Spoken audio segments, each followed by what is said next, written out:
ಶ್ರೀ ಗುರುಭ್ಯೋ ನಮಃ. ಕನ್ನಡ ನಾಡಿನಲ್ಲಿ ನಡೆದಾಡುವ ದೇವರಾಗಿ ಅನುಭವವನ್ನೇ ತನ್ನ ಜ್ಞಾನದ ಕಣಿಯನ್ನಾಗಿ ಮಾಡಿಕೊಂಡು ಈ ಕನ್ನಡ ನಾಡಿನಲ್ಲಿ ಸಾರಸ್ವತ ಲೋಕಕ್ಕೆ ತನ್ನದೇ ಆದ ತ್ರಿಪದಿಗಳ ಮೂಲಕ ಈ ಕನ್ನಡ ಸರಸ್ವತಿಯ ಸೇವೆಯನ್ನು ಮಾಡಿ ಹೋದಂತಹ ಆ ಸರ್ವಜ್ಞ ಕವಿ ಕನ್ನಡ ನಾಡಿನಲ್ಲಿ ಶ್ರೇಷ್ಠವಾದ ತ್ರಿಪದಿಗಳನ್ನು ಕೊಡುಗೆಯಾಗಿ ಕೊಟ್ಟ. ಅದಕ್ಕೆ ಇಂದಿನ ದಿನಮಾನಗಳಲ್ಲಿ ಅನಾರೋಗ್ಯದ ಕೊರತೆಯಿಂದ ಎಲ್ಲರೂ ಬಳಲುವಂಥ ಸಂದರ್ಭದಲ್ಲಿ ತನ್ನ ತ್ರಿಪದಿಯಲ್ಲಿ ಕೇವಲ ಒಂದೇ ಒಂದು ತ್ರಿಪದಿಯನ್ನು ನಾವು ಅಧ್ಯಯನ ಮಾಡಿ ತಿಳ್ಕೊಂಡು ಬಿಟ್ರೆ ನಮಗೆಂದಿಗೂ ರೋಗವೇ ಬರುವುದಿಲ್ಲ. ಅಷ್ಟು ಕಿಮ್ಮತ್ತಿನ ಒಂದು ತ್ರಿಪದಿಯನ್ನು ಆ ಸರ್ವಜ್ಞ ಕವಿ ಬರೆದು ಹೋಗಿದ್ದಾನ. ಅದರ ಒಂದು ಯಥಾಮತಿಗೆ ತೋಚಿದ ಹಾಗೆ ತಮ್ಮ ಎದುರಿಗೆ ವ್ಯಕ್ತಪಡಿಸ್ತಾ ಇದ್ದೇವೆ. ಉಂಡು 100 ಅಡಿ ಎಣಿಸಿ ಕೆಂಡಕ್ಕೆ ಕೈಕಾಸಿ, ಗಂಡು ಭುಜ ಮೇಲಾಗಿ ಮಲಗಿದವ ವೈದ್ಯನ ಗಂಡ ಕಾಣಯ್ಯ ಸರ್ವಜ್ಞ ಅಂಥೇಳಿ. ಎಷ್ಟು ಕಿಮ್ಮತ್ತಿನ ನೋಡ್ರಿ.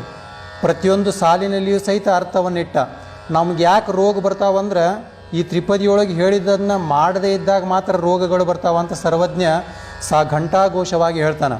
ಅಂದ್ರೆ ಏನು ಮಾಡ್ಬೇಕಂತ ಅಂದ್ರೆ ಉಂಡು 100 ಅಡಿ ಎಣಿಸಿ, ಊಟ ಮಾಡಿಂದ 100 ಹೆಜ್ಜೆ ನಡಿಬೇಕು ಅಂತ.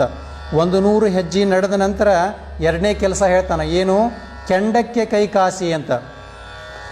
ನಮ್ಮ ಕೈಗಳನ್ನು ಸ್ವಲ್ಪ ಉಜ್ಜಿರಬೇಕು ಅಥವಾ ಬೆಂಕಿಗೆ ಕಾಯಿಸಬೇಕಂತ. ಇದರಿಂದ ಏನಾಗತ್ತಂದ್ರೆ ದೇಹದಲ್ಲಿ ರಕ್ತ ಪರಿಚಲನೆ ಶುದ್ಧಿಯಾಗಿ ಆ ಉಂಡಂತಹ ಆಹಾರ ಪಚನವಾಗಿ ಅವನಿಗೆ ರೋಗಾದಿಗಳು ಬರುವುದಿಲ್ಲ ಅಂಥೇಳಿ. ಮೊದಲೇಕೇನು 100 ಅಡಿ ಹೆಜ್ಜೆ ನೀಡಬೇಕು, ಎರಡನೇದ್ದು ಕೆಂಡಕ್ಕೆ ಕೈ ಕಾಸಬೇಕು.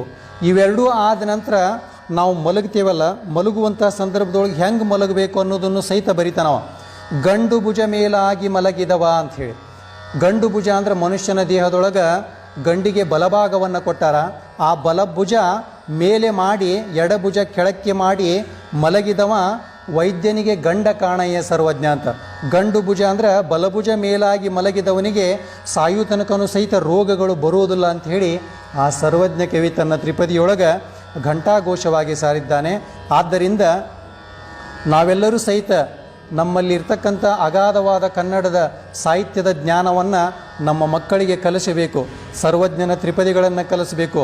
ಪುಲಗೇರಿಯ ಸೋಮನಾಥ ಆ ಒಂದು ತನ್ನ ಸೋಮೇಶ್ವರ ಶತಕದಲ್ಲಿ ಬಹಳಷ್ಟು ಒಂದು ಮಾರ್ಮಿಕವಾದ ವಿಷಯಗಳನ್ನು ಬರೆದಿದ್ದಾನೆ. ಹಂಗೆ ನಮ್ಮಲ್ಲಿರ್ತಕ್ಕಂಥ ಸಾಹಿತ್ಯ ಅದ್ಭುತವಾದ ಸಾಹಿತ್ಯ ಐತಿ.